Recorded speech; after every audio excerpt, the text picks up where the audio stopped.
10 homens justos podem anular a mente carnal. Já que estamos de acordo que há apenas uma mente carnal, não há razão para que 10 homens justos não anulem a mente carnal para o mundo inteiro. Nem todos são receptivos, mas felizmente não temos que esperar por todos.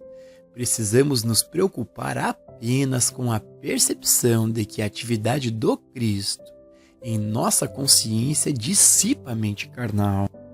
Quando me envolvo em um trabalho espiritual, não é com o propósito de mudar qualquer conjunto de circunstâncias humanas. Meu único interesse é a percepção da atividade do Cristo, e esta atividade dissolve o senso mortal. Lembre-se, há apenas uma alegação, a pretensão de que a mente carnal tem poder, e que não só tem o poder maligno, mas às vezes pode ter um poder bom.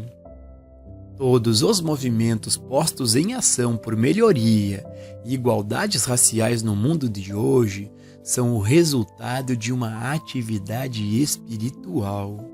Sempre houve aqueles que sabiam que existe apenas um, e por causa daqueles poucos, houve uma oração justa para levantar a situação racial e eventualmente nos conduzir para o amanhã da unidade.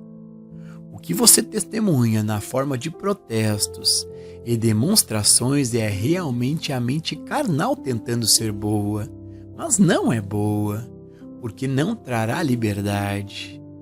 Liberdade, igualdade e justiça são provocadas apenas por uma mudança de consciência. Assim, os verdadeiros trabalhadores trabalharão nos bastidores, realizando a atividade do Cristo, dissolvendo as crenças humanas, as teorias humanas e os antagonismos humanos. Se fôssemos orar para remover os pecados de nossos amigos, de nossos parentes ou comunidade, e se fôssemos bem-sucedidos, o que seria alcançado? A mente humana ainda está lá, e é sempre um terreno fértil para receber mais pecados. E amanhã teríamos de orar para remover mais e mais pecados. É por isso que o Mestre ensinou que, se um erro for removido, talvez estejamos abrindo espaço para mais outros 7 entrarem. Portanto, não estamos realmente nos preparando para tornar o homem melhor, e não estamos orando para que ele perca seus pecados. Estamos orando para que a atividade do Cristo tome sua consciência. Quando isso acontece, não há mais pecado nele, porque não há mais espaço para o pecado na mente do Cristo. O que é a igualdade racial? Que preço foi pago na guerra civil para libertar os negros? E quão pouca liberdade a guerra realmente trouxe? Você não vê que a mente carnal estava operando do lado do norte e do sul, operando tanto para o bem como para o mal? Se Deus entrasse nessa cena, haveria liberdade, e não haveria o atraso nas oportunidades culturais e econômicas que existem hoje no sul, entre os negros e a população branca. Por causa dessa defasagem, se vivêssemos em uma cidade do sul de 10 mil pessoas e 8 mil dessas pessoas fossem negras com pouco ou nenhuma educação, é compreensível que tivéssemos dificuldade em garantir-lhes igualdade.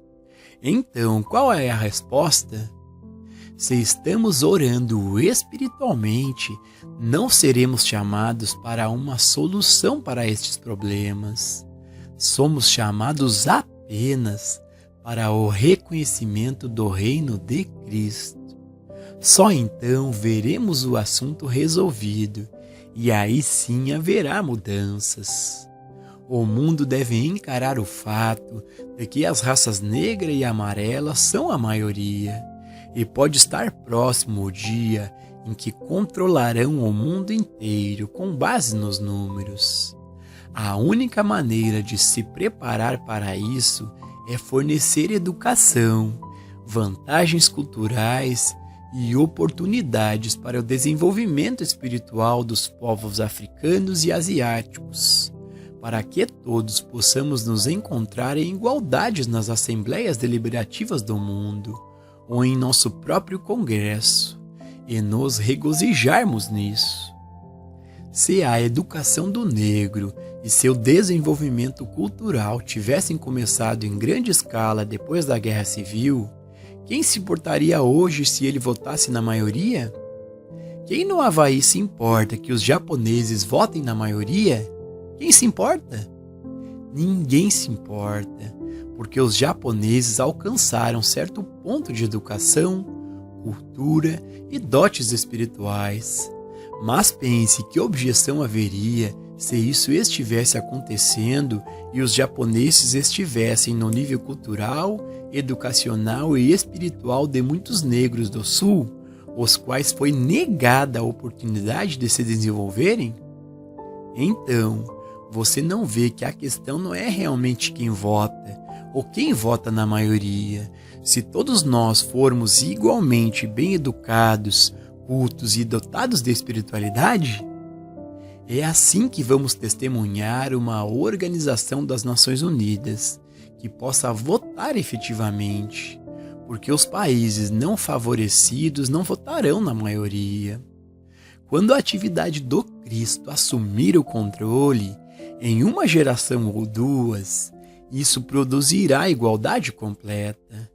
Então, ninguém realmente se importará com o grupo étnico ou racial que governará nossa cidade ou nosso país, porque a dedicação e o empenho de qualquer um deles seria basicamente a mesma. Não temos melhor exemplo disso do que no Havaí, onde, no contexto atual, há um chinês e há 2 descendentes de japoneses nos corredores do Congresso. E ninguém questiona seu patriotismo ou a capacidade de representar seu estado. Ninguém questiona sua inteligência e ninguém questiona sua cultura. Por quê?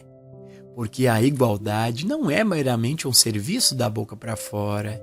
Eles são iguais a qualquer pessoa em sua educação, cultura e dotes espirituais. E por essa razão, ninguém se preocupa com o fato de 3 de nossos representantes do Havaí serem descendentes de asiáticos. Esta é uma ótima lição para lembrar. Que diferença faria se, eventualmente, todos no Congresso fossem negros ou orientais, se todos tivessem o patriotismo, a educação, a cultura e o dom espiritual? Isso faria alguma diferença? Claro que não. Por anos e anos, os judeus viveram nos Estados Unidos como uma minoria, e eles foram governados quase inteiramente por protestantes e católicos. Isso não causou nenhum atrito.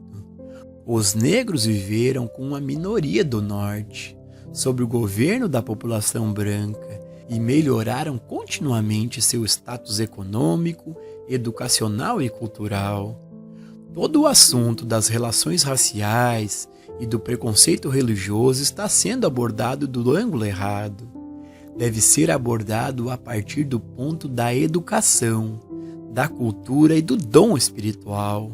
Estes e somente estes contribuem para a igualdade, não apenas nascendo em um certo grupo racial, cultural ou nacionalista.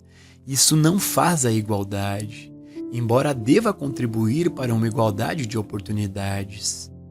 Não está em nossa jurisdição decidir essas coisas humanamente, mas nos é dado orar. Nossa oração não é para fim dos conflitos interraciais, ou para que o mundo seja humanamente melhor.